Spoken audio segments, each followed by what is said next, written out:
Funding for the Clark County School District has been a huge concern for years. It became an even bigger priority last year following an issue with the budget.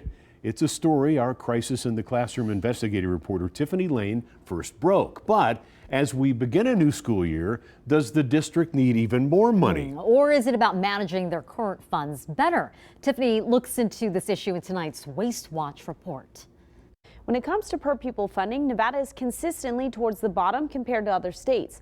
It ranks 47th, with only Arizona, Oklahoma, and Idaho spending less on education.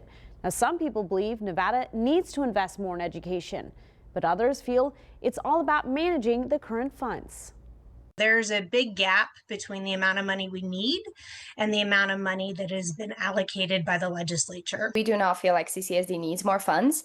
What CCSD does need, though, is smarter and more strategic spending habits. A complex issue that has different takes here in the Valley. We talked with one board member for the Nevada PTA, Dirks Garcia, who says schools in Nevada operate at a disadvantage. The amount of funding that kids get in Nevada is substantially less than other states, and yet the cost to educate a kid is still high. While funding for schools continues to be in the bottom, the report from the NEA shows that salaries for teachers are ranked 25th nationally.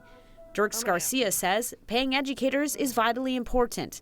But she says there also needs to be more investment for the schools. We still aren't even at adequate funding, let alone sufficient and exemplary. She says part of the issue with funding for CCSD is that the Nevada legislature does not trust how funding is being managed. As long as lawmakers aren't confident and taxpayers aren't confident that CCSD is using the money appropriately, it's going to be really hard to get the investment our kids need. That's something Nevada State Board of Education member Danielle Ford agrees with. While I don't think that there is, a big, money laundering thing happening or anything like that, CCSD has given a lot of reason to make people question the budget. Ford says CCSD does need more funding, but adds that the Board of Trustees should also approach things differently. I think that the board needs to reevaluate their priorities and decide, what should we be spending our money on. However, not everyone agrees. We talked with Nevada Policy, a local think tank advocating for policy reform in several areas, including education. More money does not equal better educational outcomes for the Nevada students, especially in CCSD. Nevada Policy recently released a report that looked at 30 ways to improve education in Nevada. They touched on keeping teachers in the classroom, diverting funding from programs with limited impact, and using tech to help with education. According to Nevada Policy, the district needs to focus on how they can manage money better. So instead of referring to asking for more taxpayer funds and more numbers, maybe we should reflect on what we already have and where it's going and why the money that's being used is being dysfunctional.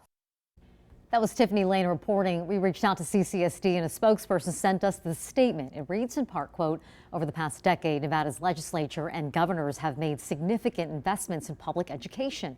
Even in the 2025 legislative session, when hundreds of millions were cut from the state budget, our elected representatives did their best to protect public schools. They added CCSD spends less than half of what other school districts spend that are similar in size and demographics. CCSD says its state per-pupil funding is $9,500, significantly lower than the national average of $15,000. CCSD also says it is transparent and open with its budget. And as we mentioned, CCSD dealt with money problems last year. The district discovered the budget issues and a potential $11 million deficit last fall. CCSD says errors caused by litigation and cybersecurity costs led to the possible deficit. Those issues in turn led to questions from the Nevada legislature and Governor Lombardo. Last December, Clark County School Board approved its final budget for this year and was able to avoid a massive shortfall.